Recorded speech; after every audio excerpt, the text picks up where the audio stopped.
Hi guys, Scarlet Comanche here.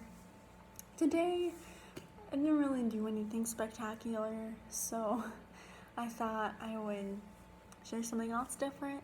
So I thought I would tell you guys about what jobs I wanted, or like what I wanted to be when I grew up, when I was going through school, what jobs I've had, and other little things I've done. First thing, because I just noticed when I started this, I have a shirt on for something I used to do, Environthon.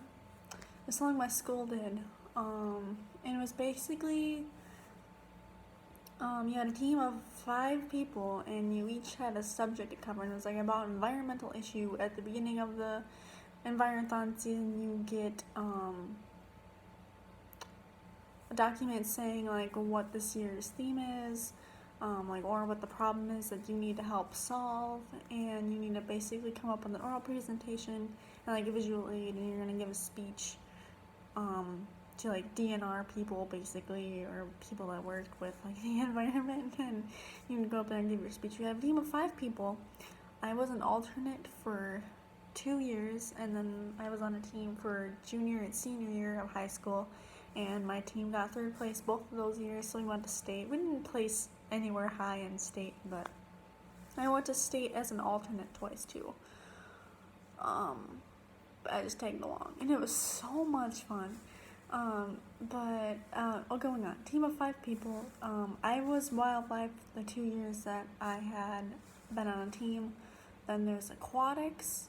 There was forestry, current topic or current events, and there was one more, soil.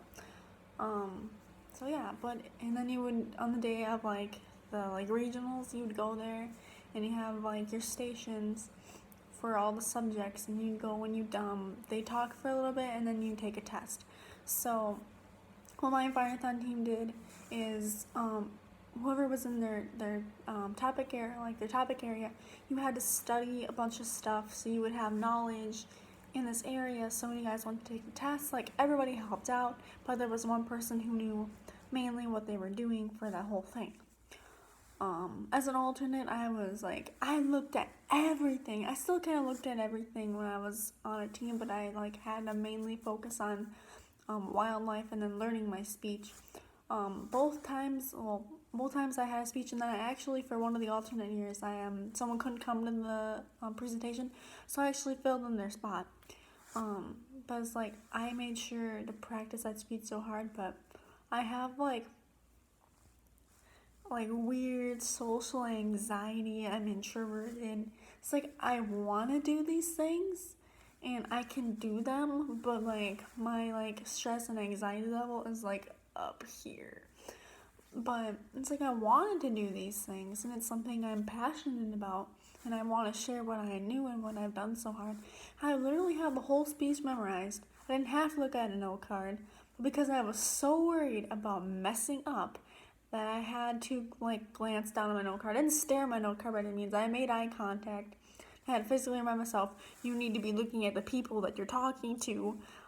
This little piece of hair does not belong in my bangs, but yeah. So little 5-year-old me wanted to be a cop. Yes, a cop. And I wanted to be a cop until maybe upper elementary school, and then I wanted to be a meteorologist. And I wanted to be a meteorologist for the longest time. I was so fascinated by natural disasters and the weather, and I just loved it. When I was little, I had a white t-shirt, and I watched all these storm chaser videos. So the RAL, the radar on wheels, the TIV, the tornado intercept vehicle, things that actually exist. And then I made my own. I think I called it ROV. I have no idea what I wrote on that shirt, but I think my parents probably still have it.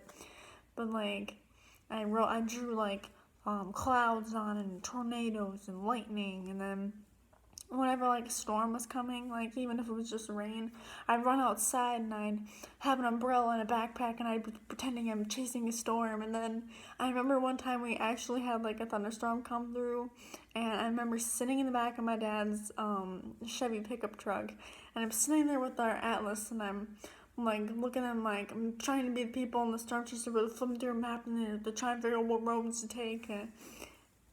I was a weird kid. I also had this thing when I was little that I had this irrational fear that tornadoes had a mind of their own.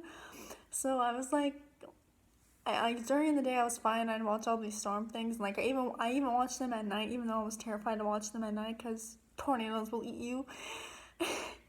And so I was like, I was afraid to like look at like a book of tornadoes or like a picture of a tornado came up on TV or anything. Like I was afraid that the tornado was gonna see it and it's gonna be like, coming for you. It's time. Sirens going off. I'm coming for you. I was so terrified as a little kid. I was like, I don't know really why I ended up not wanting to be a meteorologist. I think it was a combination of the closest school that did it was in St. Cloud, Minnesota, which is about like almost 2 hour drive, but I don't think not really. I think it was just over an hour drive to get there. It's just past the cities. But and I didn't want to be in Minnesota anymore. I wanted to move to Wisconsin, so I don't think I wanted to put in the time and effort to look for a college in Wisconsin. And my mom really wanted me to go to St. Cloud, so I'm just like, I think it was a combination of that, and I thought that it would be a boring job, but I don't know why I would think that. Or like my judgment can cost millions of people's lives, or like there was a lot of math involved. I feel like I couldn't do it. I think it was just all that coming together and me deciding no. But also because I have a great love for animals, as this channel perceives. I'm hoping that when I get into college in September, I can like tell you guys like every day like what I learned in school and just share it with you guys, because in all honesty, I love that stuff. I love science. I've always loved science. So yeah, so then I eventually wanted to be a veterinary technician, which are basically the nurses of the vet world. So yeah, so they're not the ones like performing surgeries and like diagnosing. Vet techs are the ones that you first see when you first take your animal. They'll weigh your pet. They'll give you vaccines. They'll give you helpful tips and stuff. We assist in surgery, but we don't do it. Like we'll be handing you we're like the surgeon, scalpel, that type of thing.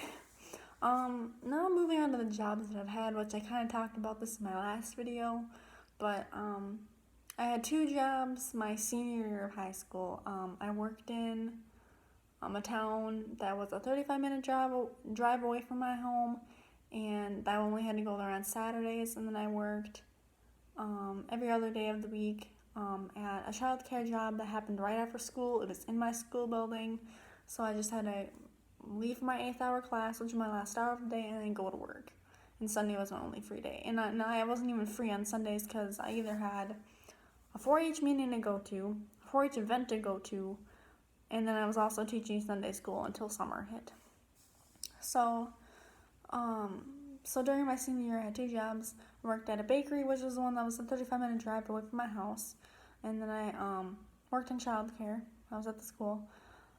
And then once I graduated, I was at home until the 1st of September, because my lease at my place for Wisconsin didn't start until September.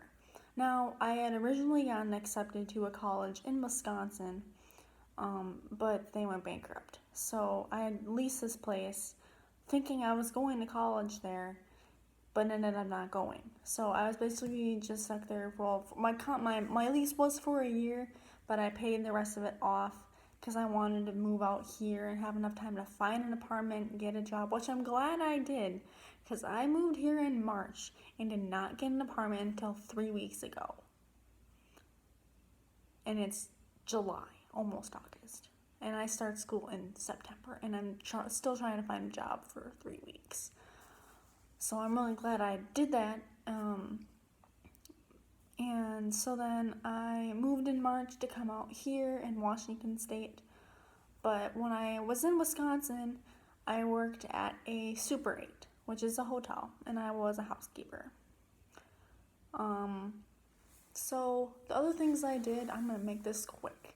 I was in 4-H, which is for those of you who don't know what 4-H is. It's a youth leadership program, and it really helped me shape me to be the person I am today.